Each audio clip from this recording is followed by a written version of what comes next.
Hola, ¿qué tal? Buenas noches. Hola, buenas noches. Buenas noches, profe. He entrado con tiempo, así no me agarran. He podido entrar a la notebook, que estoy más cómoda, veo mejor. Bien, ¿Le puedo pedir bueno. que me da el operador a mí? Ya que hoy no estoy en mi computadora común y es medio complicado grabar desde la computadora.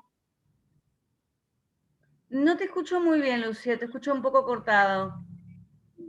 A ver, ahora que me acerco. Sí, sí, ¿qué decías? Discúlpame. Me puede pasar el hospedador que se graba automáticamente, ya que no estoy desde mi computadora, que la mandé a arreglar, y es medio complicado grabar desde ¿Cómo así, tengo que hacer? en participantes, abajo en la línea donde dice participantes, se le va a abrir una Sí. barra lateral, y en mi nombre, Sí. donde está mi nombre, pone más y pone nombrar hospedador o host. En Lucía, ¿qué pongo en Lucía? A donde dice más o more y nombrar hospedador o name Sí. host. Make host. Sí, Eso tengo que poner. Ahí está. Acá me dice ayudante, ¿sí le pongo? ¿A sí, usted sí, quiere cambiar? Ah, sí, pongo que sí. Listo, ahí está, muchas gracias.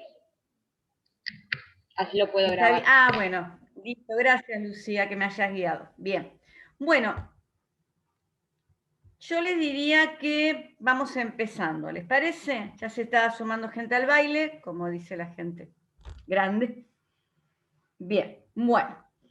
Nosotros en la clase pasada habíamos comenzado a ver el tema del sistema jurídico, y yo les había comentado que, bueno, las clases del doctor Rodríguez, bueno, tienen los audios, y también yo les subí un Power que sustancialmente está realizado sobre la bibliografía del doctor Rodríguez, pero he agregado algunas cosas como para darle un poquito más de orden en cuanto a algunos temas y características que saqué, sobre todo de Nino, como para completarlo un poquito.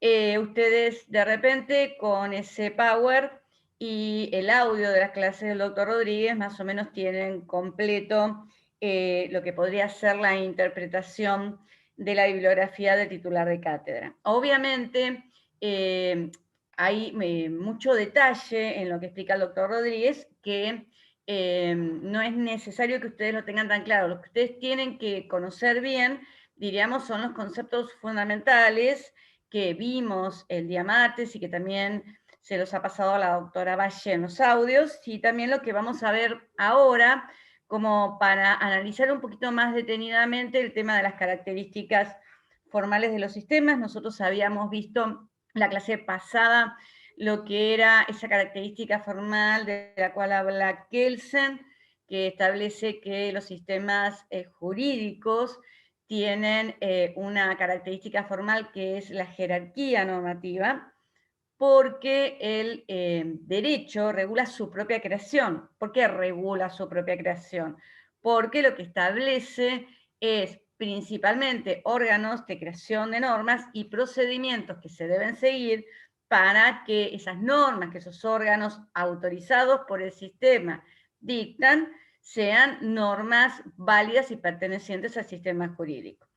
Y debido a esta autocreación del sistema jurídico, esa creación se va dando de manera escalonada, de manera jerárquica, porque nosotros lo que vemos es que las normas se van creando de acuerdo a la autorización que una norma superior en cuanto al órgano y en cuanto al procedimiento establece. Vimos que los sistemas jurídicos son sistemas dinámicos, principalmente dinámicos, porque todas las normas, la mayor parte de las normas que integran un sistema jurídico, son normas creadas por los órganos de acuerdo a un procedimiento. Esto no quiere decir que en un sistema jurídico esté conformado en su totalidad por normas creadas dinámicamente. Hay algunas normas que pertenecen al sistema porque son deducción del contenido de otras normas insertas en el sistema. O sea que principalmente los sistemas jurídicos son sistemas dinámicos, son sistemas que permanentemente van cambiando. Nosotros al sistema jurídico no lo tenemos que entender como un conjunto de normas. ¿Por qué? Porque si definiéramos un sistema jurídico como un conjunto de normas, hay algo que se llama en teoría de conjuntos el principio de identidad, y cada vez que los elementos de un conjunto cambian obviamente ese conjunto.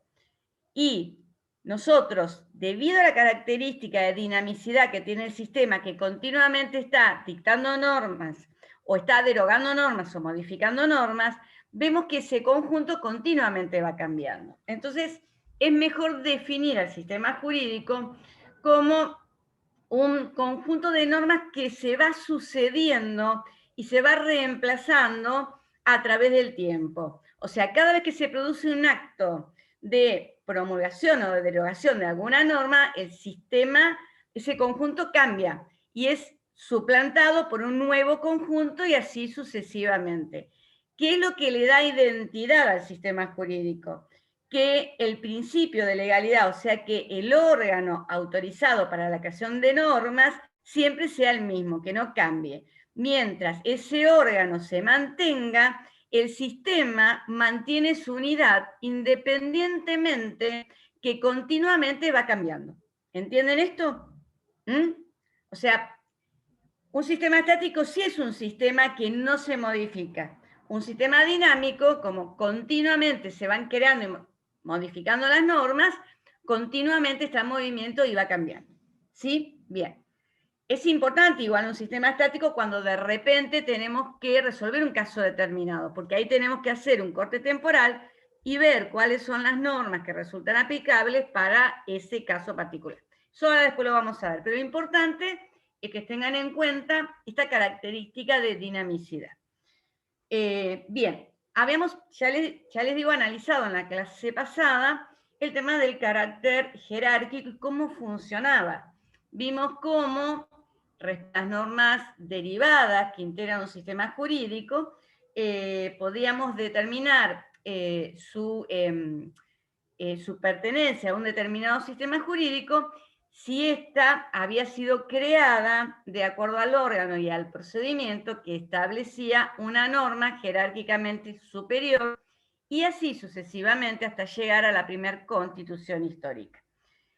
Respecto a la pertenencia, no de la pertenencia, sino a la existencia de un determinado sistema jurídico, la primer norma histórica positiva obviamente es una norma originaria que no deriva de ninguna otra. Entonces, respecto a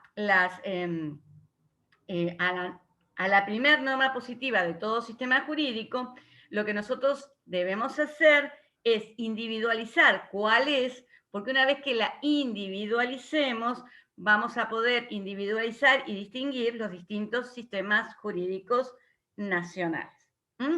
Y esos criterios de individualización de la primer norma positiva de todo sistema jurídico son variados. Hay criterio territorial, criterio personal, y también hay criterios basados en una norma que nos permiten individualizar la primera norma positiva. Que este es el criterio que utiliza, por un lado, Kelsen, con su norma fundante básica, y por otro lado, Hart, con su regla de reconocimiento, con algunas distinciones entre las características de estas normas de individualización. Bien, ahora vamos a avanzar y vamos a ir viendo un poquito más detenidamente a qué nos referimos cuando hablamos de otros criterios formales, como son el tema de la coherencia y el tema de la completitud de los sistemas. Y también el tema de la independencia. Nosotros vimos que estas características, si existe un defecto de estas características, en el caso de la coherencia, el defecto, si no hay coherencia, hay contradicciones. En el caso que haya un defecto respecto a la completitud de un sistema, vamos a ver que ese defecto son las lagunas. Y en el caso de la independencia, el defecto de esa característica formal lo es las redundancias. Bien, vamos a comenzar porque el tema de la estructura jerárquica ya lo vimos en la clase pasada. Vamos a comenzar ahora a analizar a qué nos referimos con el tema de cuándo un sistema jurídico es coherente y cuándo existen contradicciones. Yo, para que a ustedes de repente les resulte un poquito más sencillo, en el libro del doctor Rodríguez, en la página 74, anótenlo, porque es gráfico. Allí está el cuadro de oposición deóntica. Es un cuadro de oposición deóntica que analiza las relaciones de contradicción, de contrariedad y de derivación de lo que son los operadores deónticos. Entonces, para que tengan claro cuando nos encontramos con un problema de contradicción entre operadores deónticos, vamos a advertir que obligatorio, una determinada conducta, es contradictorio con no permitido. No, perdón, es contradictorio con permitido, no P. Si es obligatorio fumar, es contradictorio a permitido no fumar. Y es también contradictorio permitido P con prohibido P. Entonces, ahí tenemos situaciones de contrariedad. Permitido no P es contradictorio con obligatorio P, y permitido P es contradictorio con prohibido P. Entonces, para que quede un poquito más claro, es contradictorio que una determinada conducta esté prohibida y a la vez esté permitida. Y es contradictorio que una conducta sea obligatoria y que además esté permitido no realizar esa conducta. Si es obligatoria, no me pueden permitir no realizarla. ¿Entienden? Bien. Esas son las situaciones de contrariedad. Ahora bien, el tema que se plantea, el primer tema que se plantea respecto a las contradicciones dentro de los sistemas jurídicos, es un problema más que nada de explicación teórica y de cómo se resuelven si hay. De hecho, los sistemas jurídicos pueden presentar contradicciones. Esas contradicciones pueden ser total, total, total, parcial o parcial, parcial. Esa clasificación hace al Ross. La contradicción es total, total cuando tenemos una conducta, tenemos una norma que tiene el mismo ámbito de validez con otra norma y que las soluciones que establecen resulten contradictorias. Por ejemplo, está prohibido fumar, está permitido fumar. ¿Mm? A su vez, puede haber contradicción total, parcial, que tenemos una norma con un determinado ámbito de validez y tenemos otra norma que entra en contradicción con una parte del ámbito de validez.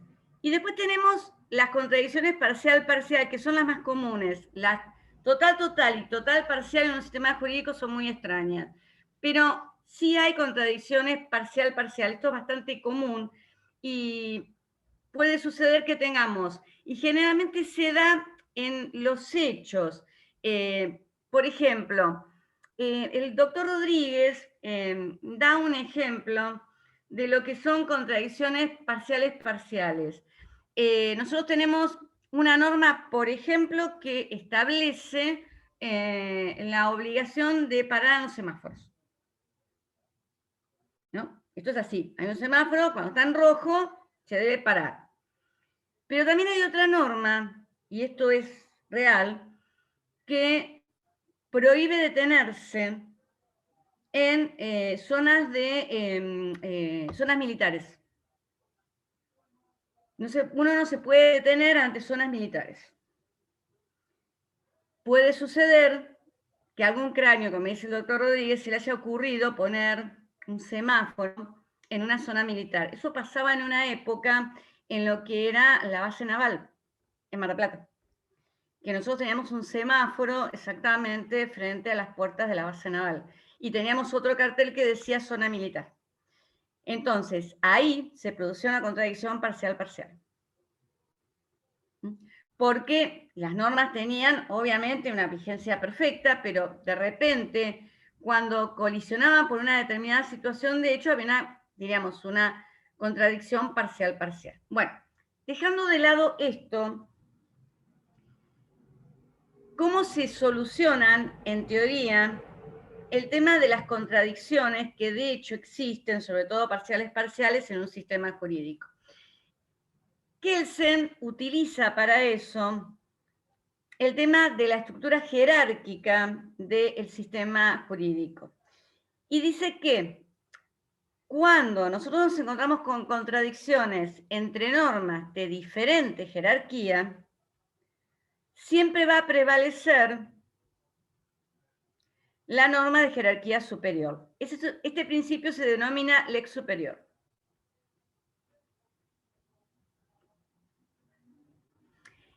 Y cuando el conflicto se produce en normas que están dentro del mismo nivel jerárquico, existen dos principios. El principio, diríamos, que generalmente suele aplicarse es el del lex posterior. O sea, siempre la ley posterior deroga la ley anterior. Fíjense ustedes que cuando ven una norma, generalmente una norma nueva, dice que esta norma deroga, a veces específicamente tales normas, pero generalmente lo que se pone es un enunciado general que dice que esta norma deroga todas las disposiciones anteriores que resulten contradictorias. Generalmente sucede eso. Bien. Entonces, cuando tenemos contradicciones que se generan en normas del mismo nivel jerárquico, va a predominar la norma dictada en el tiempo con posterioridad. Ahora bien, a veces sucede que nos encontramos con normas que han sido dictadas en el mismo momento. Esto tiene que ver con una pregunta que me realizaron en la clase pasada, que me preguntaron si en el Código Civil era una sola norma o eran varias normas. No, el Código Civil es una ley, la ley 26.000 y pico, no me acuerdo exactamente bien. Pero todos los incisos y los artículos que forman parte del Código Civil son todas normas individuales. Inclusive hay algún artículo que puede contener más de una norma. O sea, esto quiere, y cuando, en este caso, si existen contradicción entre artículos del Código Civil que pueden tranquilamente existir, porque el Código Civil Comercial actual regula contratos, regula el tema de la existencia de las personas, regula capacidad, regula matrimonio, regula sucesiones, regula responsabilidad, o sea, regula temas sumamente extensos y diversos. Entonces pueden tranquilamente existir contradicciones entre los artículos del Código Civil, que son normas individuales. Y el problema que se plantea es que fueron todos sancionados en el mismo momento. Entonces ahí lo que tenemos que utilizar es otro principio que es ley especial. Lo que uno tiene que ver es entre una norma más general y una norma más especial, predomina lo que es la norma especial, la norma que específicamente regule el caso que nosotros de repente tenemos que resolver. Entonces, en las situaciones en las cuales no podemos resolver, aplicar el principio en la misma estructura jerárquica del ex posterior, porque la norma fue dictada en el mismo momento, el ejemplo es cualquiera de los códigos, entonces en ese caso tenemos que ver cuál es la norma más especial y que regula en forma más específica y detallada el tema de lo que es el caso que uno tiene que resolver. Esto, bueno, el tema que se plantea es que a veces sucede que aplicando estos principios no siempre podemos encontrar una solución. Y generalmente, ¿qué es lo que dice Kelsen? Kelsen lo que dice es que si nos encontramos con una situación que no podemos llegar a resolver, a ver qué tengo. Acuérdense que las preguntas me las hacen todas al final, estaba viendo acá. Bien.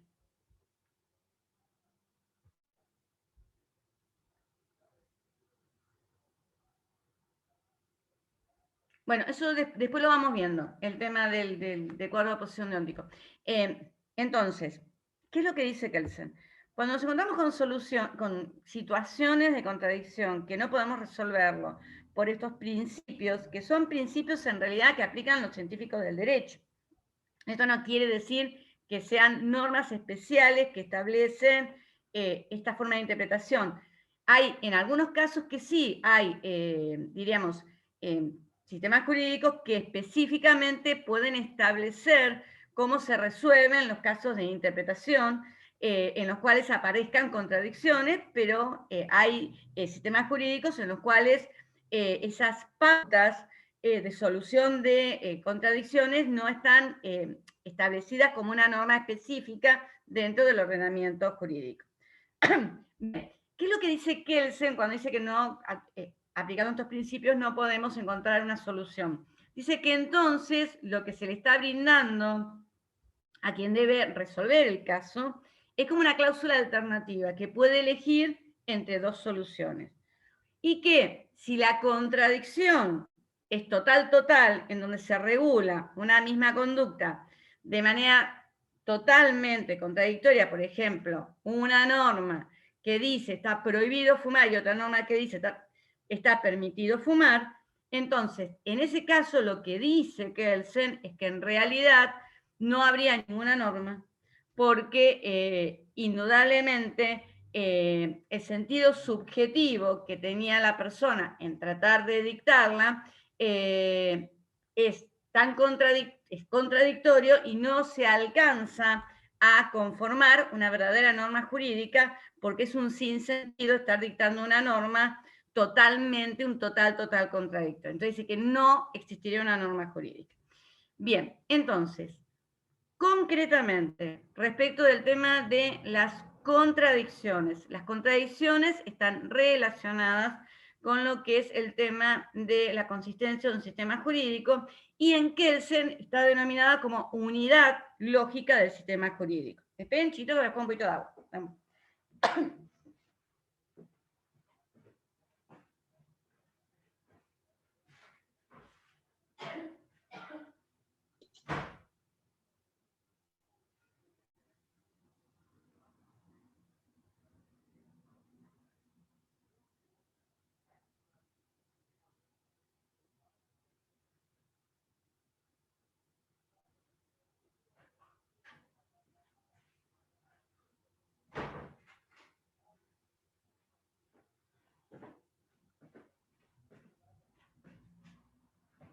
Bien. Y en Kelsen, el tema de la consistencia del sistema jurídico, él habla de unidad lógica del sistema jurídico. Otra de las características formales, de las cuales también habla Kelsen, es el tema de la completitud. Esta característica lo que afirma es que los sistemas jurídicos son completos. ¿Cómo más que nada trata de, o sea, que no existen conductas sin reglar?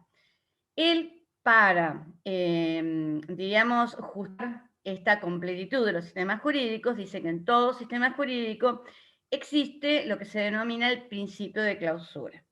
El principio de clausura establece que todo lo que no está prohibido está permitido. ¿Qué es lo que se dice de esta afirmación de Kelsen? Lo que se le dice a esta afirmación de Kelsen es que nosotros podemos, lo que tenemos que analizar primero es si esta afirmación es una proposición o es una norma. O sea, no es lo mismo una proposición normativa que describe una norma que lo que es una norma. Dicen que si nosotros interpretamos el principio de todo lo que no está prohibido está permitido, como una proposición, esta proposición es una proposición analítica.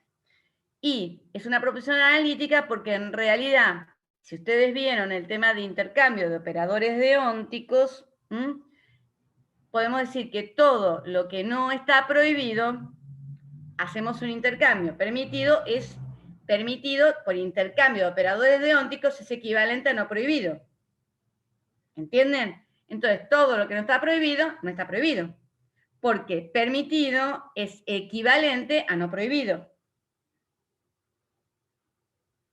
¿Entienden esto? O podemos hacer el cambio al revés y cambiar, como son equivalentes, prohibir, o sea, no prohibido con permitido, yo lo que puedo decir es todo lo que no está permitido, está permitido. Entonces, tomar este principio como una proposición es indudablemente algo vacío, porque no agrega nada. O sea, si resulta relevante este principio, si este principio no es una proposición normativa, sino una verdadera norma jurídica. Entonces, lo que dice la doctrina es que hay que analizar cada sistema jurídico para ver si en forma específica existe una norma que establece este principio. Si existe una norma que establece este principio en ese sistema jurídico, obviamente está regulada el hecho que si una conducta específicamente no está prohibida, es una conducta libre. Por ejemplo, dentro del ámbito de nuestro sistema jurídico, en la Constitución, el artículo, no me acuerdo si es el artículo 16, dice, bueno, no recuerdo muy bien, el 19, creo que es el 19, establece el principio de reserva, que dice que todo aquello, que las acciones privadas de los hombres que no ofendan a la moral y que no constituyan una acción ilícita, más o menos algo así, son conductas que están exentas del poder de los magistrados. Esto es un principio de reserva y es el principio de clausura.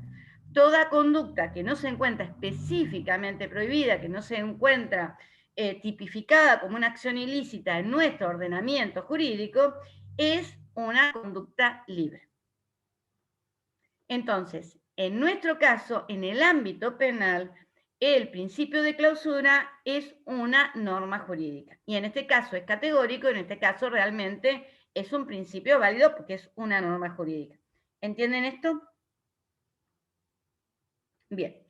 También, teniendo en cuenta el tema de la completitud de los sistemas jurídicos, tenemos que analizar qué es lo que sucede cuando tenemos algún tipo de laguna dentro del sistema. Y lo que tenemos que analizar es qué tipo de lagunas podemos encontrar.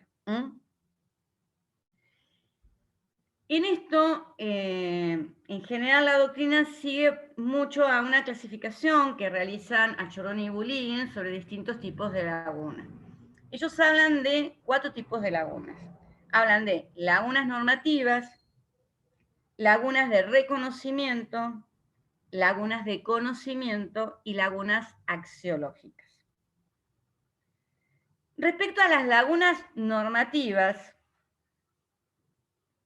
este es un tema que tienen que tener ustedes, tanto el tema de las contradicciones y de cómo se resuelven, como el tema de las lagunas. Nosotros vamos a volver a verlo en interpretación y en razonamiento judicial. Específicamente el tema de las lagunas, vamos a ver que son los casos difíciles a lo que hace referencia a la doctrina, que son aquellos casos en los cuales tenemos problemas con las normas y entonces necesitamos a veces recurrir a argumentos que nos permitan resolver esos casos difíciles o, en algunos casos, recurrir a principios. Lo primero que tenemos que recordar es los que yo les había explicado en no me acuerdo qué clase, más adelante, más atrás, en donde yo les dije cómo funcionaba el sistema jurídico. El sistema jurídico es un sistema que no regula todas las conductas.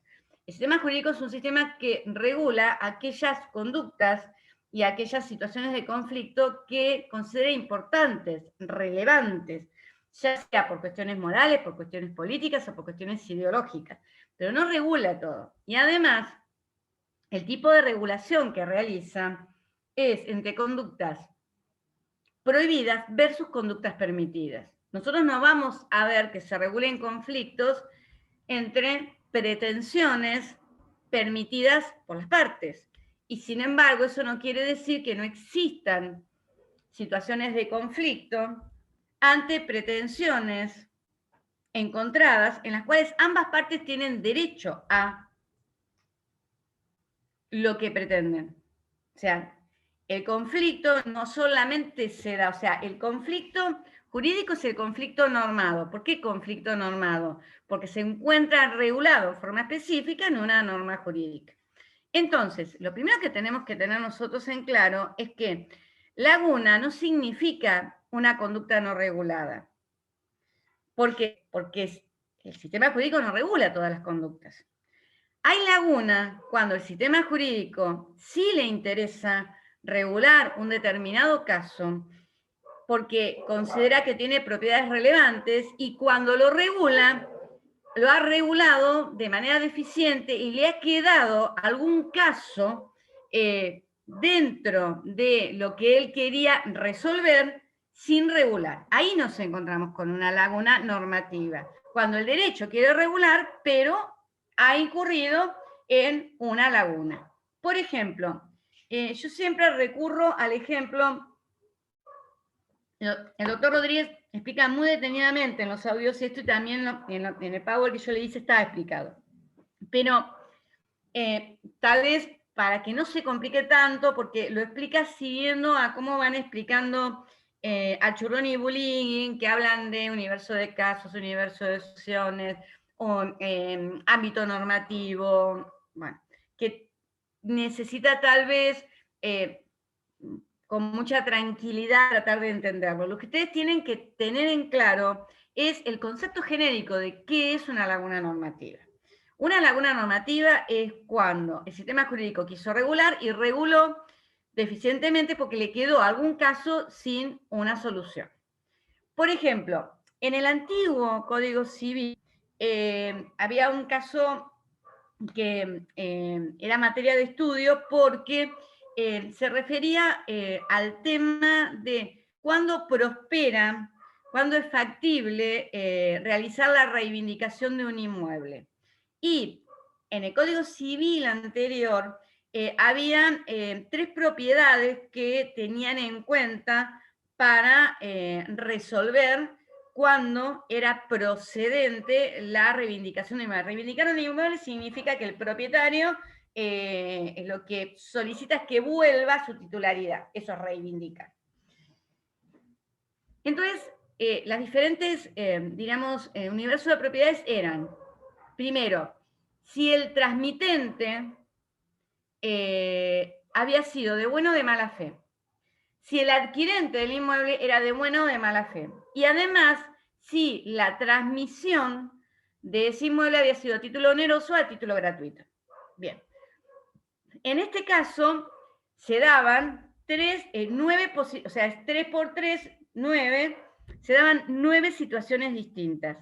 Cuando la doctrina comienza a observar cómo se fue resolviendo, o sea, decían, por ejemplo, el transmitente es de buena fe, el transmitente es de mala fe y es a título gratuito, prospera la reivindicación.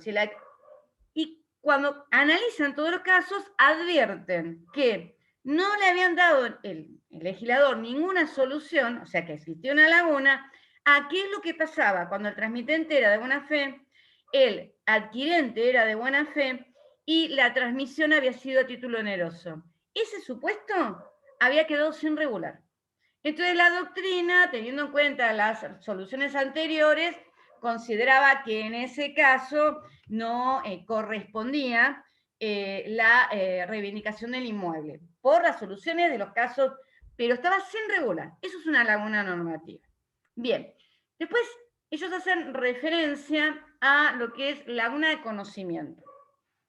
La laguna de conocimiento es un problema de tipo epistemológico. Es un problema que está referido al caso que tenemos que resolver. O sea, el problema que tenemos en la laguna de conocimiento es que tenemos falta de pruebas para saber realmente qué pasó. O sea, es un problema fáctico.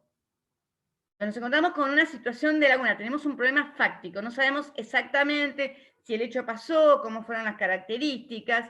Generalmente en las lagunas de conocimiento, por ejemplo, no sé, tenemos que resolver si, no sé, tenemos que, un caso de homicidio y no tenemos pruebas suficientes para determinar si la persona es el autor o si realmente fue un homicidio o un suicidio, o no, tenemos dudas. En ese caso, en general, los ordenamientos jurídicos existen elementos que le permiten al que tiene que resolver ver cómo resuelve. Por ejemplo, en materia penal, ante la duda, el juez está obligado a absolver. O sea, si hay dudas respecto a alguna característica del hecho, de cómo sucedió, el juez está obligado a resolver. Pero también está todo el tema de cómo se debe resolver, si tiene que resolver de acuerdo a la sana crítica, el tema de las presunciones, el tema de los indicios. O sea, los ordenamientos jurídicos en las partes de procedimientos le brindan pautas al juez para cuando se encuentra con situaciones en las cuales tiene una laguna de conocimiento, cómo puede ir integrando esa laguna de conocimiento y terminar resolviendo un determinado caso. Bien. También hay otro tema que es muy importante tener en cuenta. En materia penal, sobre todo en provincia de Buenos Aires, la prueba de lo que aconteció le corresponde al fiscal. Es el fiscal que tiene que demostrar si el hecho existió y si existió, cuáles fueron las características y quién fue el autor. La defensa no tiene que hacer absolutamente nada. Si el fiscal no logra probarlo, problemas de fiscalía. Es el que tiene la carga de la investigación y de la prueba del hecho. Entonces, lagunas de conocimiento. La laguna de conocimiento es un problema epistemológico, es un problema fáctico. Tenemos dudas respecto a qué fue lo que pasó. También están las lagunas de reconocimiento. Ese es un problema semántico. Ahí tenemos problemas con la redacción de la norma. O sea, nosotros sabemos qué pasó. No tenemos dudas de lo que pasó. También no tenemos dudas de qué norma se aplica. Pero lo que pasa es que la redacción es defectuosa, tiene problemas de ambigüedad, tiene problemas de vaguedad, y realmente no sabemos cómo debemos aplicar esa norma. Mire, yo siempre doy un ejemplo en cuanto a lo que es un problema semántico que está relacionado directamente con la redacción, la falta de claridad, la falta de precisión, que es el tema de cómo está regulado en el Código Penal el tema de la tentativa.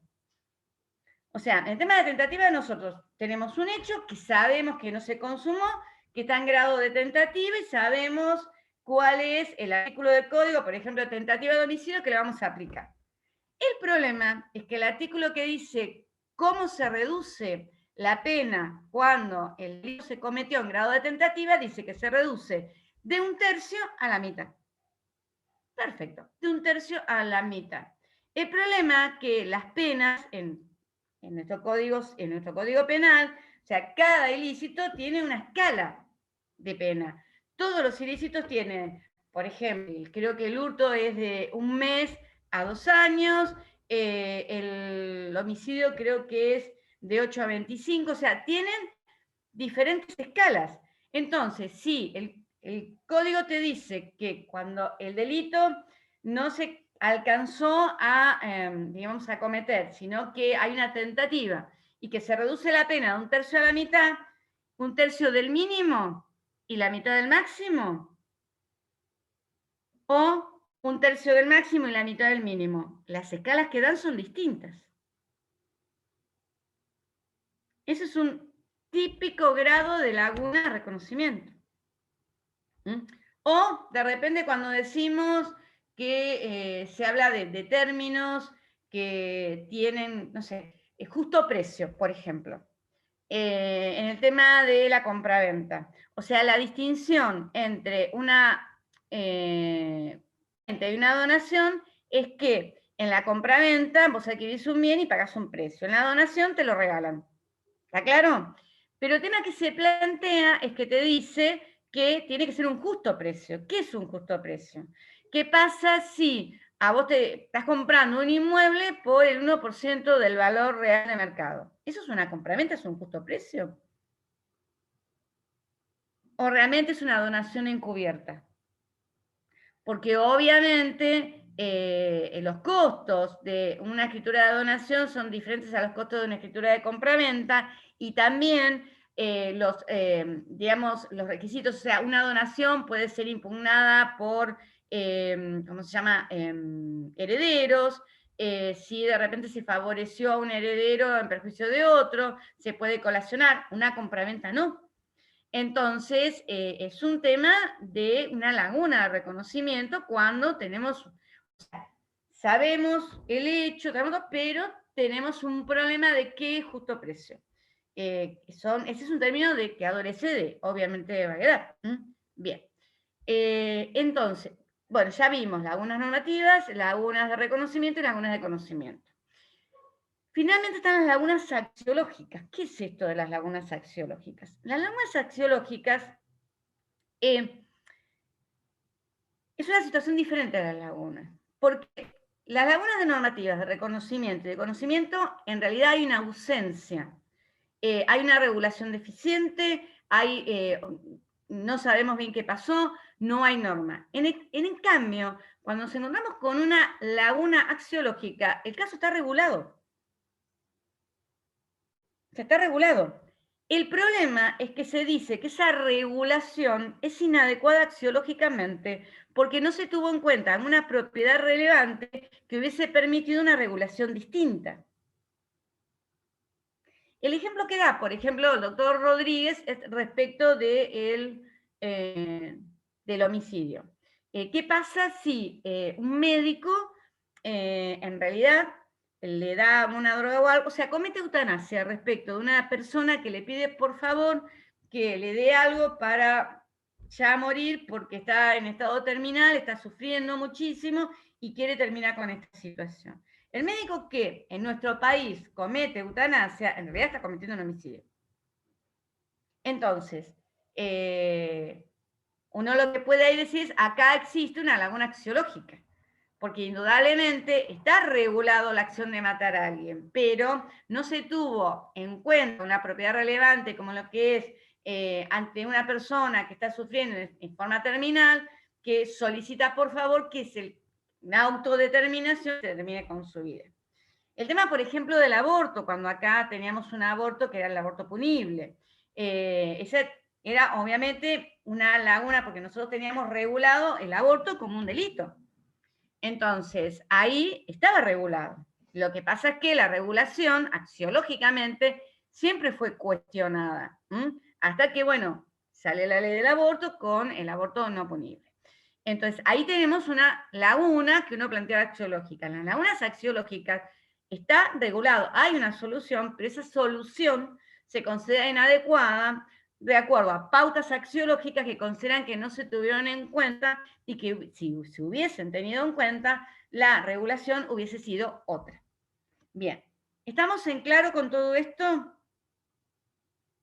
Bueno, ahora vamos a meternos un poquitito con el pobre Kelsen, que lo critica mucho con el tema de críticas que se le realizan respecto, por un lado, a la norma fundante básica y respecto, por otro lado, a lo que es el concepto de validez, que está relacionado con las críticas a la norma fundante básica. ¿Qué es lo que sucede en Kelsen? Vieron que yo les comenté en la clase pasada que existen diferentes sentidos del término validez. Y que dentro de esos sentidos nosotros podemos hacer dos clasificaciones. Los sentidos de validez de tipo descriptivo y los sentidos de validez de tipo normativo. O sea, el sentido descriptivo lo que hace es determinar cuando una norma determinada o cuando un sistema jurídico existe en la realidad. Cuando una norma derivada pertenece a un sistema jurídico, cuando un sistema todo existe. En cambio, el sentido normativo de validez está relacionado con la justificabilidad. Es un sistema prescriptivo, es un sistema que en realidad prescribe el obedecimiento al derecho porque la obediencia se encuentra justificada por un contenido valorativo, o político, o ideológico, que consideran que resulta de relevancia. Entonces, en realidad, nosotros cuando hablamos de un concepto normativo de validez, nos estamos analizando el por qué se debe obedecer a un determinado sistema jurídico. En cambio, el sentido descriptivo lo que está analizando es cuando un sistema jurídico existe y cuando una norma pertenece a un determinado sistema. También dijimos que el sentido normativo de validez está relacionado con la concepción iusnaturalista, en donde la concepción iusnaturalista, como ya vimos, tiene una posición respecto a lo que es la definición de derecho, que es derecho, se identifica cuando define al derecho, identifica el derecho con la moral. sea, si bien para el derecho natural existe un doble derecho, el derecho natural por un lado y por otro lado el derecho positivo, el derecho positivo, por definición, para poder ser considerado derecho, tiene que adecuarse a los principios de la moral. Para los naturalistas, obviamente, por definición, el derecho siempre es justo. O sea, el derecho injusto no existe porque, por definición, para hacerlo, tiene que ser justo. Bien, entonces, el concepto normativo es el que adoptan, el que utilizan los naturalistas. Los positivistas utilizan el sentido descriptivo de validez en diferentes acepciones, porque fíjense ustedes que los realistas lo que hacen es identificar la validez con la eficacia, o sea que para los realistas son sistemas jurídicos válidos siempre y cuando sea eficaz, siempre y cuando sea aplicado por los jueces y respetado por los ciudadanos. Bien, entonces, ¿qué es lo que sucede en Kelsen? Nosotros dijimos con Kelsen que Kelsen es positivista, que es el punto de vista del positivismo, digamos, moderno. O sea, todos parten los positivistas de Kelsen, lo critican, pero desde él van avanzando.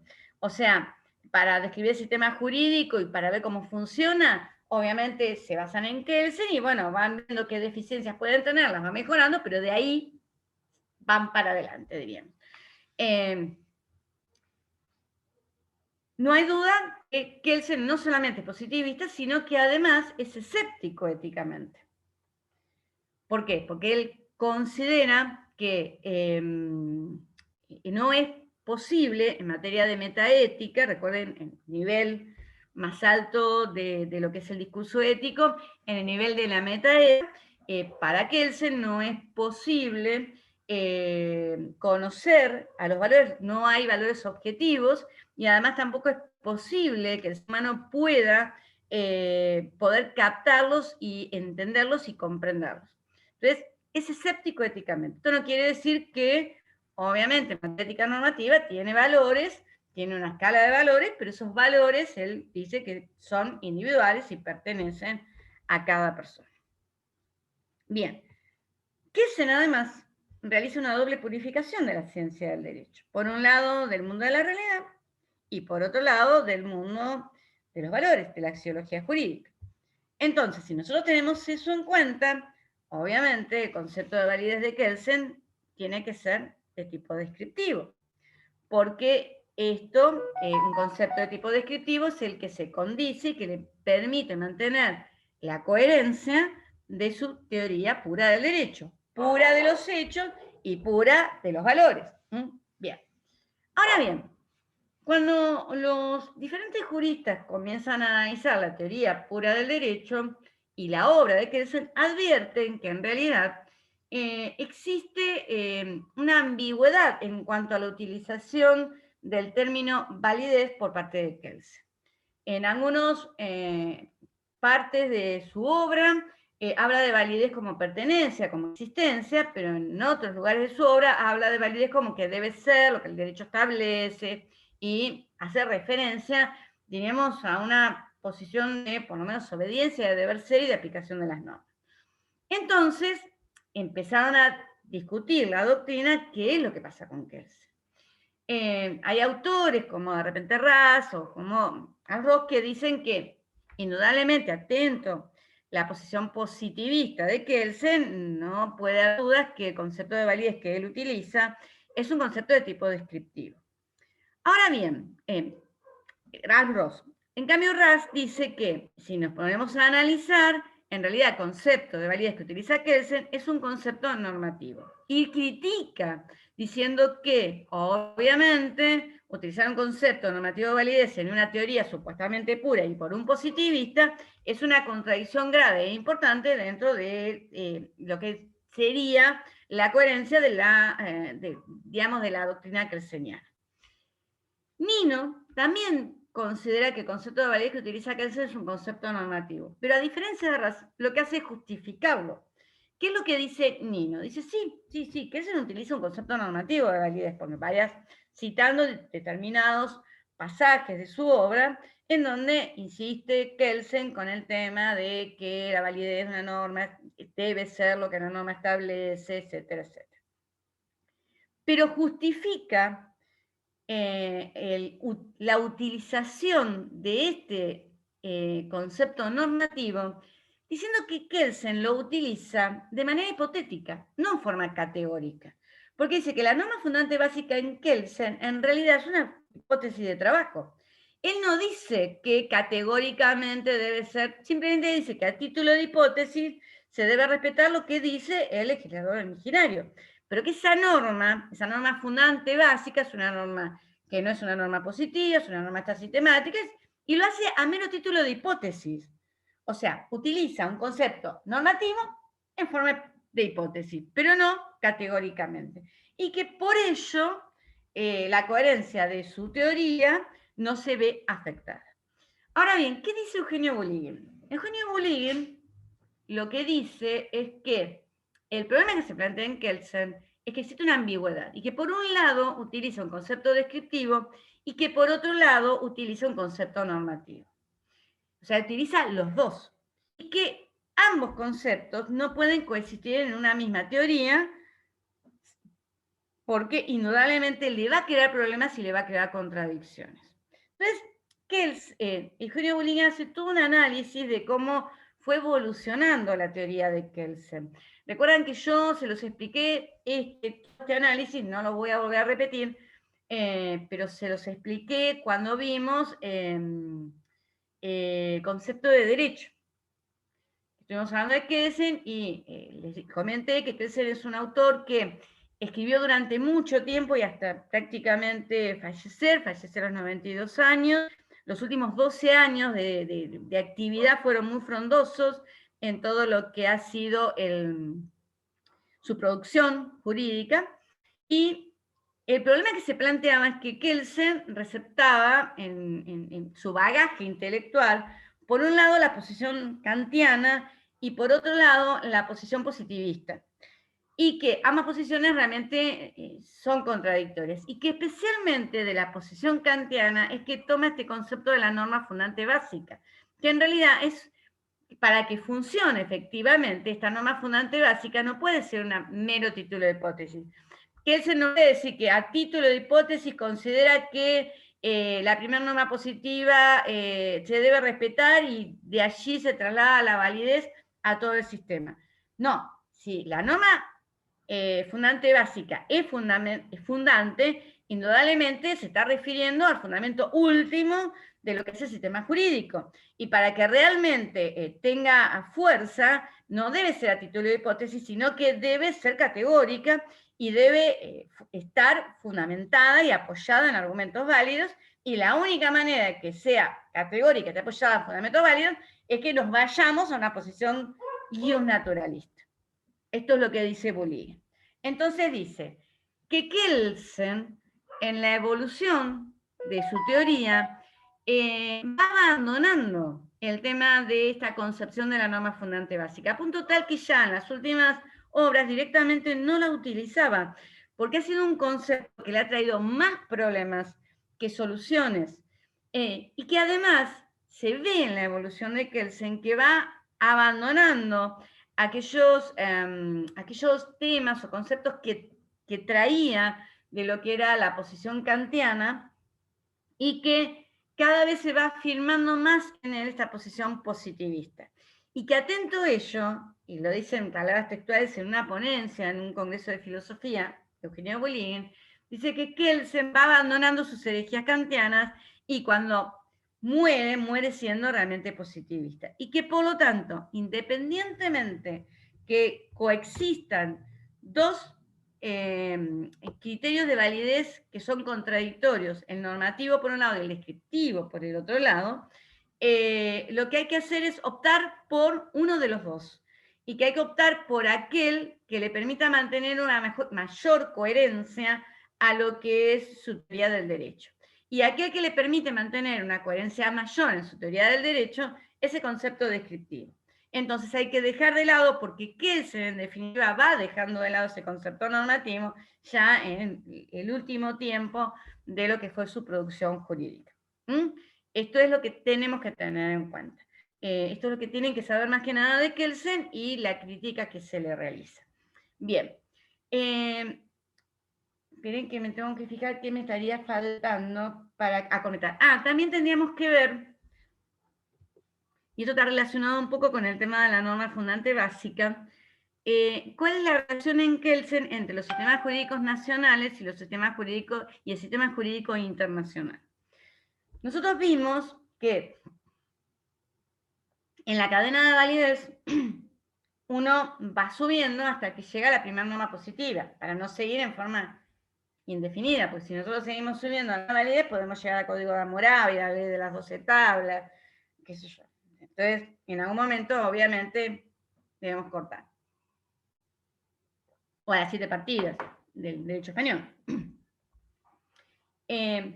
Ahora bien, ¿cómo funciona la relación entre los diferentes derechos nacionales y el derecho internacional? El derecho internacional, algunos todavía dudan en tal vez denominarlo derecho, porque en realidad es un derecho que carece de lo que sí tienen los sistemas jurídicos nacionales, que es el tema de órganos centralizados, tanto de producción de normas como de aplicación de normas.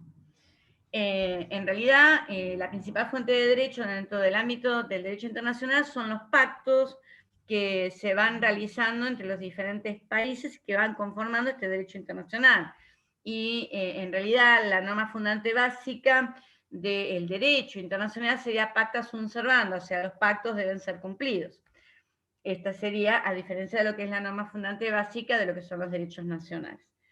Ahora, Kelsen, teniendo en cuenta esto, dice que las relaciones entre el derecho internacional y los derechos nacionales pueden ser de diferentes tipos. O sea, que hay diferentes teorías que tratan de explicar esta relación. Están las teorías monistas y las teorías dualistas. Teorías monistas lo que hacen es establecer la preeminencia de uno u otro derecho. El monismo internacional lo que hace es establecer la preeminencia del derecho internacional por sobre los derechos nacionales. En cambio, el monismo nacional lo que hace es establecer la preeminencia del derecho nacional por sobre el derecho internacional. O sea, los países en general lo que hacen es incorporar normas del derecho internacional a su ordenamiento jurídico, entonces en realidad solamente tendrían validez en el ordenamiento nacional siempre y cuando el derecho nacional específicamente las hubiese incorporado. Esto significa monismo nacional. Y el dualismo dice que en realidad tanto los derechos nacionales como el derecho internacional son sistemas jurídicos independientes y separados. Ahora bien, ¿qué es lo que dice respecto al tema de cómo funciona el derecho internacional respecto de los derechos nacionales? Fíjense en ustedes lo que dice la norma fundante básica. La norma fundante básica otorga validez a los primeros constituyentes siempre y cuando estos primeros constituyentes sean eficaces. O sea, diríamos, supedita la validez de la primera constitución al hecho de que esa primera constitución sea realmente eficaz en sus sectores, que los primeros constituyentes sean realmente la autoridad de ese sistema jurídico, de ese país, de ese sistema nacional. Y concretamente, la norma fundante básica dice que se debe obedecer lo que establecen los legisladores originarios. Esta norma fundante básica es en realidad el principio de efectividad, que es una norma del derecho internacional.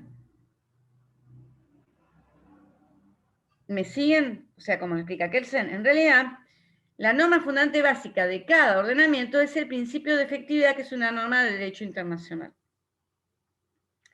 Dentro del derecho internacional, recuerden ustedes que predomina por sobre el principio de legitimidad, que sería el principio de legitimidad, es el que, digamos, rige en los derechos nacionales. ¿Por qué? Porque las normas son válidas, porque son legítimas, porque están dictadas por la autoridad habilitada para dictar las normas. Entonces, sobre el principio de legitimidad, el derecho internacional prefiere el principio de efectividad. Si el derecho internacional debe resolver un conflicto entre estados, de repente, por un determinado territorio, lo que va a tener en cuenta no es quién tiene el título de propiedad, sino lo que va a tener en cuenta es quién efectivamente tiene el poder en ese territorio. Por esa razón es que nosotros en general hemos perdido hasta ahora el tema de los reclamos sobre Malvinas, o que perdimos los reclamos sobre las islas del Beagle, el canal del Beagle, porque se determinó que en realidad, por donde pasa el canal, las islas estaban habitadas por chilenos y no por argentinos. Entonces, si nosotros tenemos en cuenta esto, siguiendo a Kelsen, que la norma fundamental básica es en definitiva una norma positiva del derecho internacional, y que esa norma positiva, a su vez, el derecho internacional tiene una norma fundante básica, que es que los pactos deben ser respetados. En definitiva, el derecho internacional cubriría a todos los derechos nacionales y cada derecho nacional estaría reconocido por el derecho internacional a través del principio de efectividad.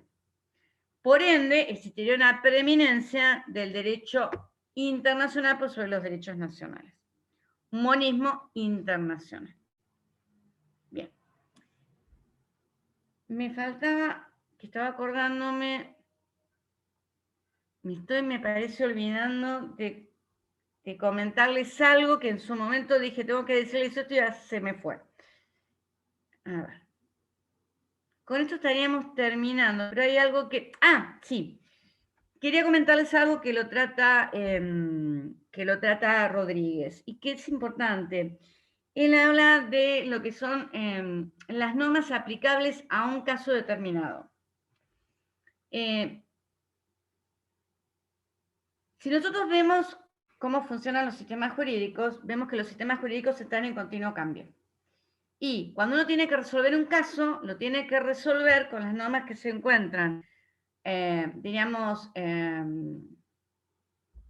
vigentes al tiempo en que ese caso debe ser resuelto.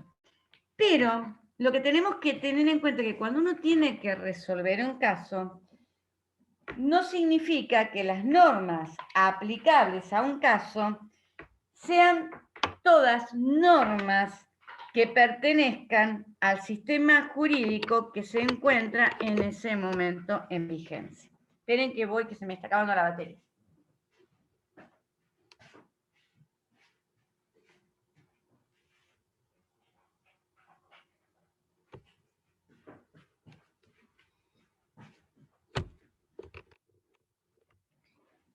¿Por qué sucede esto? En general, sí, las normas que se aplican para resolver un caso son las normas que se encuentran vigentes en el momento en el cual debo resolver ese caso, que pertenecen al sistema jurídico en donde yo debo resolver ese caso. Pero a veces sucede que uno tiene que aplicar normas que se encuentran derogadas en el momento en que se resuelve el caso. O a veces puede suceder que debamos aplicar normas que no pertenecen al sistema jurídico y que nunca pertenecieron al sistema jurídico, y que pertenecen a otros sistemas jurídicos. Por ejemplo, aplicar normas derogadas. ¿Qué sucede si de repente yo cometo un homicidio? En el momento en el cual cometo el homicidio, la pena máxima está fijada en 10 años, supuestamente. Cuando me van a juzgar, se derogó y se modificó ese artículo y resulta que la subieron a 15. ¿Cuál es la pena que me van a aplicar? ¿10 o 15 años en el momento que me juzgan? 10. 10 años. ¿Por qué? Porque siempre hay que aplicar la norma más favorable al imputado. Exactamente, 10 años. Entonces, en ese caso, yo en el momento que me están juzgando, no me están aplicando la norma vigente, sino me están aplicando una norma derogada. Porque así establece el sistema que en realidad se tiene que aplicar la norma más favorable al imputado. También eso se da cuando, por ejemplo, en el Código Civil y Comercial Nuevo, establecen qué normas se aplican para los contratos en ejecución. Entonces, para los contratos en ejecución, para las consecuencias que aún no se han cumplido, se van a aplicar las normas nuevas. Pero para las consecuencias ya cumplidas se aplican las normas retroactivas, aunque hayan sido modificadas. O sea, cada vez que hay un, se establece cómo se van resolviendo para cuando tenemos situaciones aún no cumplidas o están en curso de ejecución. Pero también puede suceder que apliquemos normas que no pertenecen al sistema jurídico, y eso se da en todos los casos de derecho internacional privado. ¿Qué es derecho internacional privado? Derecho internacional privado es una rama del derecho que establece qué normativa es aplicable cuando existen puntos de conexión con un derecho extranjero. Los puntos de conexión pueden ser territorial, pueden ser personal o pueden ser material. Por ejemplo, para que les quede claro, matrimonios. La ley que rige todas las relaciones y efectos dentro de un matrimonio es la ley de residencia de los esposos. Por ejemplo. Y en el tema, entonces, a veces sucede que vos tenés un matrimonio que se celebró en otro país, que los esposos mudaron su residencia y que se terminan divorciando, por ejemplo, se casaron en Argentina y se divorcian en Estados Unidos. Obviamente, para que tenga efectos, porque tienen bienes en Argentina, esa sentencia tiene que hacer un exequatur y reconocer la validez de la resolución en Argentina. Puede suceder, por ejemplo, con el tema de las sucesiones. Las sucesiones, la competencia la da el domicilio de la persona al momento del fallecimiento. Pero hay una excepción que vos podés traer la competencia cuando tenés bienes, por ejemplo, en el país. Pero vos sabés la sucesión por bienes en el país, pero la normativa que se aplica a esa sucesión en cuanto a los herederos, en cuanto a cómo se lo dividen, es la del lugar en donde el señor falleció. Entonces, de repente, vos estás resolviendo una sucesión acá, pero las reglas de la sucesión son las de un país en donde el señor falleció, donde tenía residencia, el último domicilio. Entonces, esos son casos en los cuales vos estás aplicando normas que pueden ser extranjeras, que no pertenecen al sistema jurídico, en donde se está resolviendo el caso. Eso simplemente les quería comentar porque las normas aplicables a un caso no son las normas válidas, pueden no ser las normas válidas del sistema en el momento en que se debe resolver el caso. Vos podés estar aplicando normas válidas del sistema, pero a veces podés estar aplicando normas que ya no son válidas porque quedaron derogadas o porque directamente son de otro sistema jurídico. Bueno, con esto terminaríamos con sistema. Se abren las preguntas. Preguntas sobre el contenido del trabajo práctico no se contesta. Profe, le quiero hacer preguntas, pero no es del contenido, es de cómo está formulada la pregunta. Si está mal, usted me dice. Bueno, dígame cuál es la pregunta que tiene un problema semántico según usted de interpretación. Bueno, anoté lo que no entendí. ¿La actividad 1 se fundamenta siendo verdadera o falsa o solamente siendo falsa? A ver, decime qué dice la pregunta. Ahí la leo. Porque ¿Cómo está la consigna? Estoy entendiendo lo que me decís, pero no tengo una consigna. A ver, decime. Indique verdadero o falso, fundamente. Quiero, por si las dudas, para mí hay que fundamentar siendo verdadero o falso, pero yo por las dudas pregunto porque... Acá dice, indique si es verdadero o falso y fundamente. Sí, si vos decís que es falso, fundamenta por qué para vos es falso. Si vos decís que es verdadero, tenés que fundamentar por qué para vos es verdadero. Genial. Bueno, la actividad 5. en una parte, te leo las 5, profe, para hacerlo más fácil. La 5 dice, complete las siguientes normas, las siguientes notas de la norma fundante básica. Bueno, está contenido, hipotético, sistemático, fundamental. Cuando se refiere a contenido, ¿se refiere a lo que es la definición de la norma fundante básica? Cuando dice contenido, tenés que poner cuál es el contenido, qué es lo que establece la norma fundante básica. Contenido. Genial. Listo, gracias. Contenido. Simple. Bien. A ver. Nicolás conoce, creo que tiene... Yo creo que se trataron todos los temas, por lo menos yo traté todos los temas del trabajo. Les preguntan, por ejemplo, diferentes tipos de lagunas, lo vimos, creo que les preguntan el tema de contradicciones, creo que también lo vimos. Ah, ¿saben lo que me olvidé de decirles? El tema de las redundancias. El tema de la independencia, el tema de las redundancias, en realidad no es un problema. Porque en realidad lo que tenemos es soluciones idénticas reiteradas. El problema que se plantea con las redundancias es que lo que sucede es que a veces el intérprete o el que tiene que aplicar la norma se encuentra con dos normas idénticas y dice, no, no puede ser. Entonces no puede existir un error que hayan dictado dos normas idénticas, deben tener algún ámbito de aplicación diferente. Entonces trata de encontrarle un ámbito de aplicación diferente cuando en realidad son idénticas, y es ahí donde se genera el problema de interpretación. Pero en realidad ese es el problema de la redundancia, pero no es porque sea.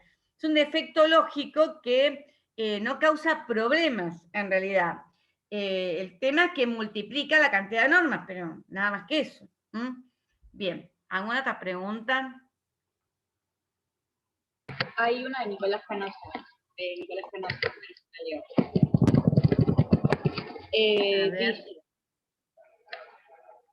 Dice, tengo una consulta, ¿una norma puede derivar de más de una norma superior? Una norma se puede derivar de más de una norma superior. No, en general, sí, puede ir derivando de, o sea, en general se va produciendo toda una cadena de derivación. Pero vos decís que haya dos autoridades que estén dictando la norma, no, es una autoridad y un procedimiento.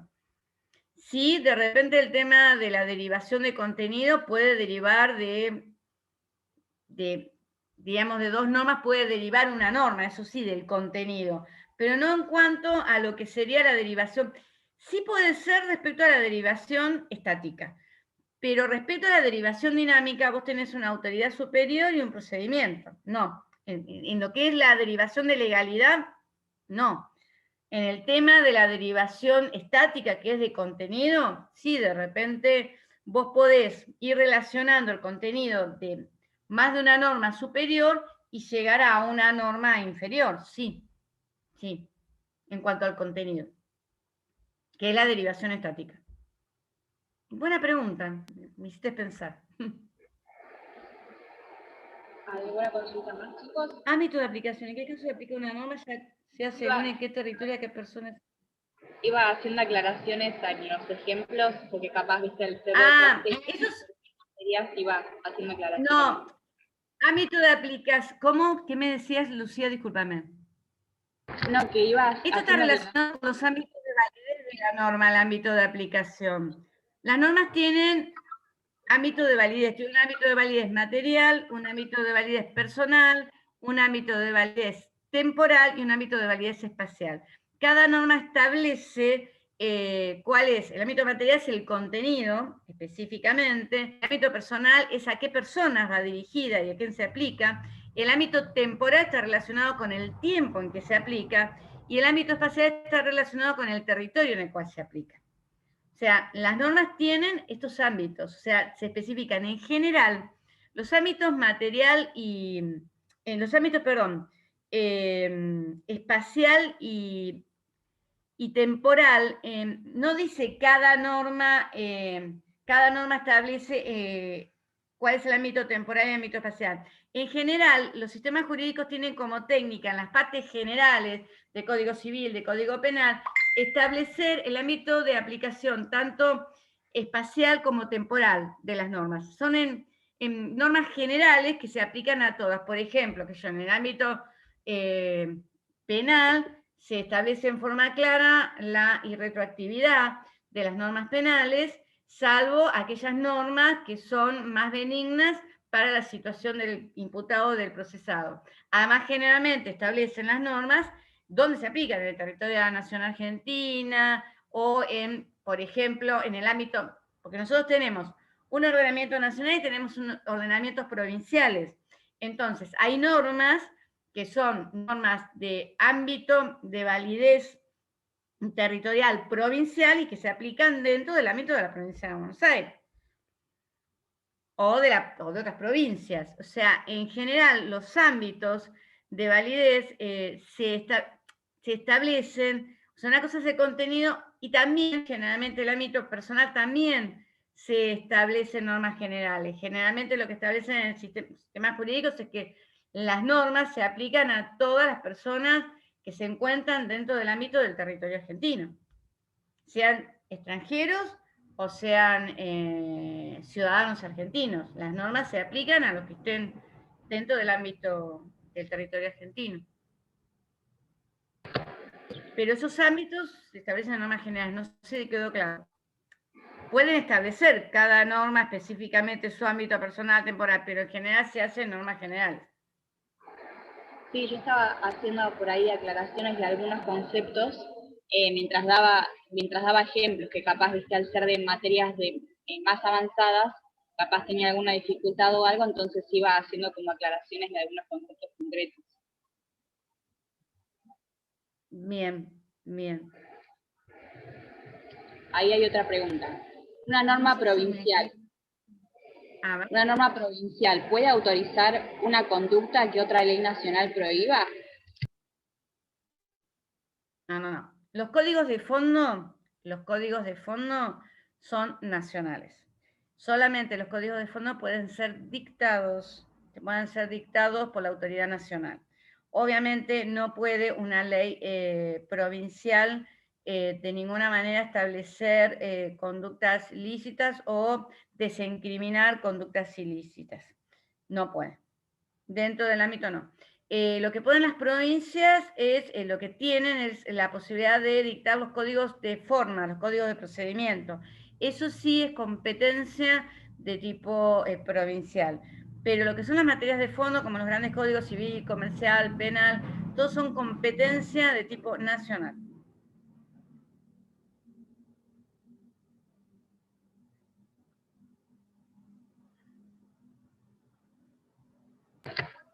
¿Alguna otra pregunta?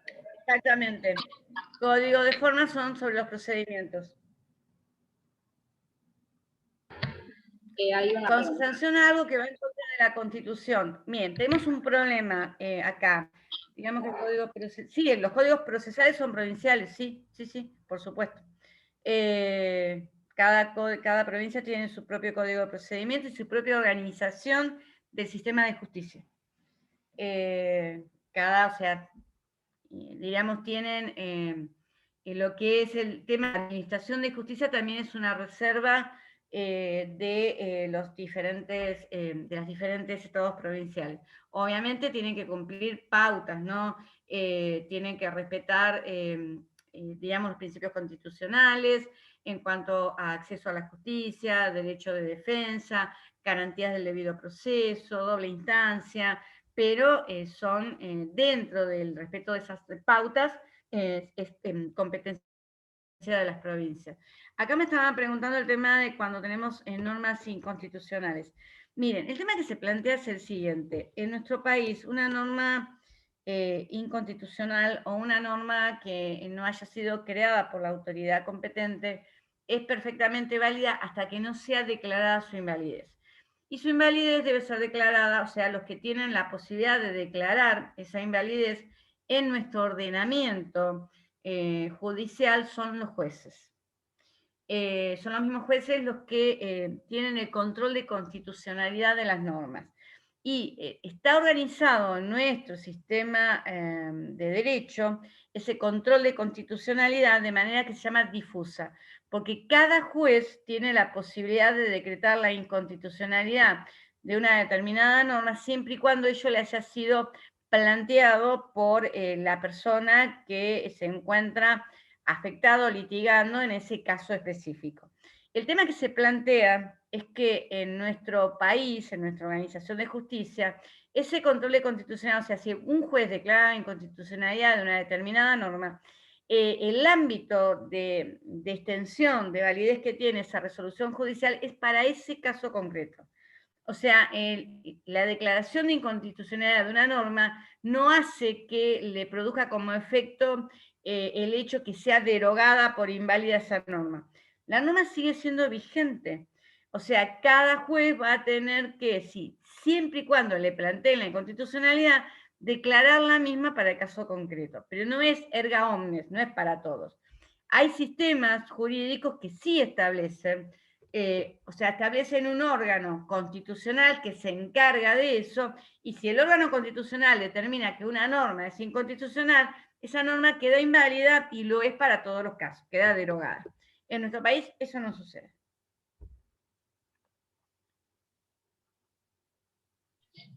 Eso igual después lo van a ver en constitucional, ¿no? Pero es importante que tengan una noción. Sí. Lucía. Hay otra cosa que dice, ¿la norma provincial puede restringir más que la nacional, no al revés? No, la norma provincial no puede restringir más que la nacional. No, siempre tiene, es una cuestión de jerarquía, chicos. Las normas provinciales se tienen un nivel jerárquico inferior a lo que son las leyes nacionales. Es una cuestión de lex superior.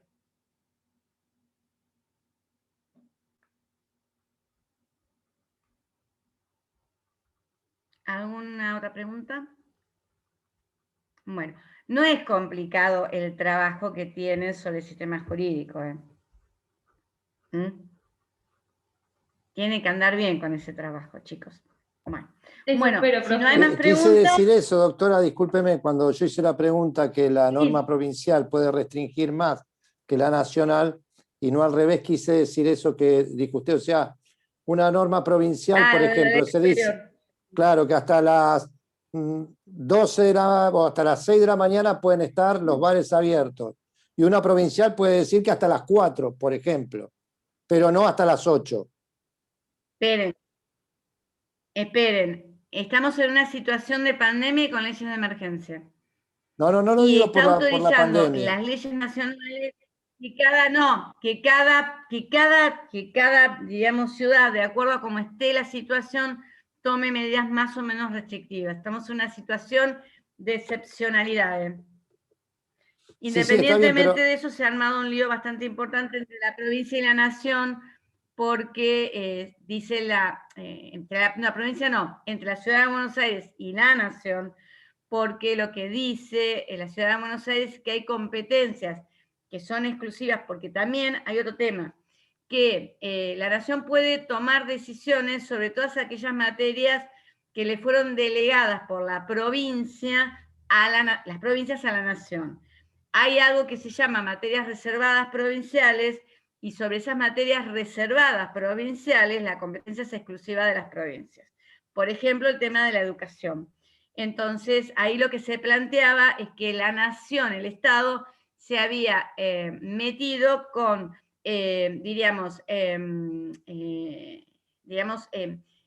cuestiones reservadas a las provincias. Entonces, también hay todo un juego, ahí tenemos que ver. Pero, bueno. Sí, yo no lo decía específicamente por eso. Se van a ver inconstitucional ese tema, sí. Claro, no lo decía específicamente por eso, lo digo que una ley nacional puede decir, por ejemplo, eso, la actividad nocturna se termina a las 5 de la mañana, pero la provincia de Mendoza puede decir se termina a las 3. En aquellas materias que son nacionales, obviamente, en aquellos temas, en aquellas materias que son de competencia nacional y que las provincias se la delegaron a la nación, es preeminencia de las leyes nacionales. Además, la misma Constitución establece el orden de jerarquías en cuanto a la legislación. Fíjense en ustedes que creo que es el artículo 31 que establece que la Constitución, las leyes que en su consecuencia se dicten y los tratados los tratados internacionales que fueron específicamente incorporados son la ley suprema de la nación.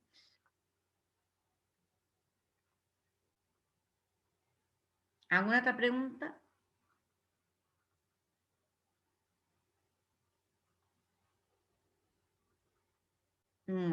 Bueno, si no hay más preguntas, mañana no tenemos clase, más que nada para que trabajen.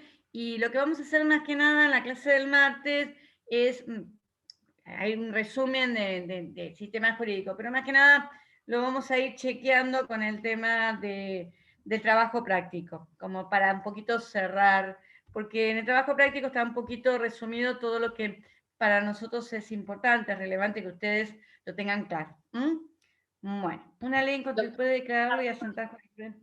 No, una ley, el juez puede declarar y asentar jurisprudencia.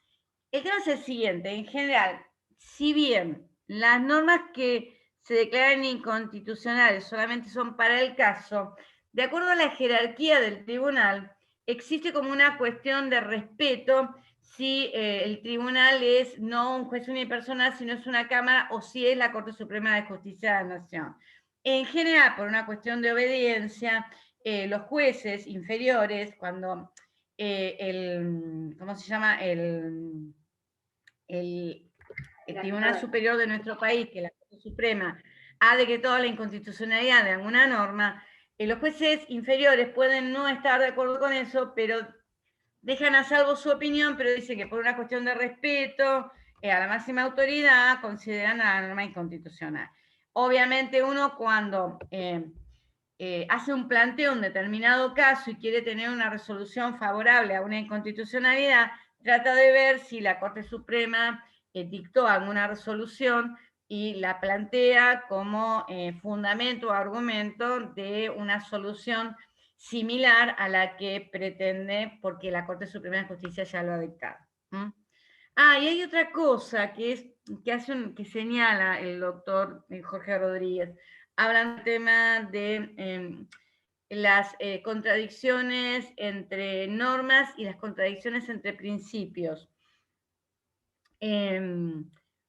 Cuando hay una contradicción entre normas y por aplicación de alguno de los principios una norma desplaza a otra, lo que produce esta contradicción es la invalidez de la norma que queda desplazada por contradictoria. En cambio, con el tema de los principios, generalmente los principios, cuando se plantean sobre todo a nivel constitucional, en un mismo nivel jerárquico, lo que sucede es que con los principios existe una interpretación diferente que se llama ponderación. Nosotros lo que hacemos cuando tenemos dos principios constitucionales que ante un determinado caso entran en conflicto, lo que se hace es ponderar para ese caso particular cuál es el principio que prevalece, pero eso no significa que el principio que para ese caso quedó desplazado quede considerado inválido. Sigue manteniendo su fuerza y su importancia, y para un caso diferente puede ese principio que fue desplazado, puede luego ser el principio que sea aplicado. Con el tema de la interpretación y de la aplicación de principios, sobre todo constitucionales, nos manejamos con el tema de la ponderación. Y él pone como ejemplo un caso que fue muy conocido, que fue una controversia que llegó a la Corte Suprema de Justicia respecto a si resultaba de aplicación a un determinado caso el principio de intimidad, o sea, el derecho de intimidad o el derecho de información, que son dos principios con la misma jerarquía constitucional, que fue en el caso que se suscitó con la publicación de unas fotos en el hecho de muerte en terapia intensiva de Ricardo Balbín, que fue un dirigente radical, y que le sacaron unas fotos sin autorización de la familia en el hospital donde estaba ya internado, y y la publicaron en, creo que la revista Gente en la tapa. Y bueno, llegó a resolución porque los familiares le hicieron juicio a la editorial por haber violado el derecho a la intimidad, y la editorial se defendía diciendo que ellos tenían un derecho también constitucional, como era el de la información. En este caso se resolvió en favor de los familiares, porque dice que el derecho a la información se da cuando en realidad es un tema de interés público, y realmente la situación de Balbín, en su lecho de muerte, no era algo que fuera de interés, o sea, que fuera de interés público, sino que era algo reservado a la intimidad de Balbín y de sus familiares, y que en este caso prevalecía el derecho a la intimidad por sobre el derecho a la información. Y bueno, se falló en favor de las familiares. ¿Alguna otra pregunta?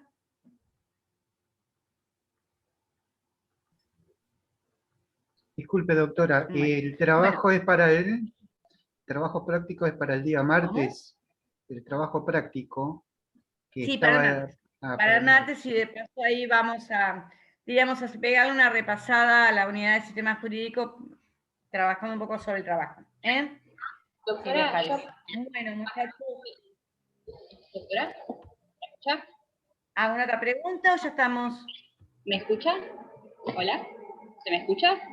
¿Cómo? Lu está preguntando Sí, algo, te escucho. profe. Sí, ¿Quién? no, Constanza. Sí, decime. No, que Lucía está preguntando. Eso quería decir. ¿Cómo no te escuché? Acá. Lucía. Sí, no puedo Lucía, subir el no te micrófono.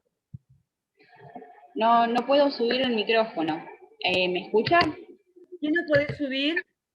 El Sí, yo te escucho micrófono. ahora. Sí, se escucha, se Ahora. escucha. Bien. Sí te escucho. Bien. Una compañera dijo que no encontraba el cuadro del que habló al principio, de lógica de óptica, en la página 74. Sí, el cuadro. Apartado 4.1 a 4.3. Puede que esto no... Fíjate, hay varios cuadros. Hay uno de modalidad dialéctica, y otro sería, para que se ubiquen, cuando comienza con, déjenme ver, cuando comienza con lógica de óptica, en el punto 4, tenemos 1, 2, el tercer cuadro, ese es al que me refería, que está, por lo menos en mi impresión, en la página 74. Bien. ¿Qué título tendría el cuadro? Pero del punto 4 es el tercer cuadro que aparece. Perfecto. Es más que nada para que vean cómo se dan las contradicciones de operadores cuánticos. Bien.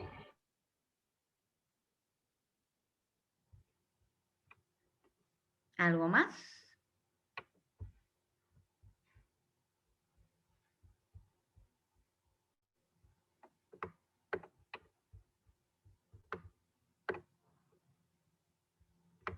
Bueno. ¿Listo? Bueno. ¿Nos despedimos? Gracias, Bueno, profe. chicos, Gracias. nos vemos el martes. Chao, chao. Como el martes, hasta luego. Gracias, buen Chao, fin de chao. semana. Salud, cuídense. Chao, hasta luego.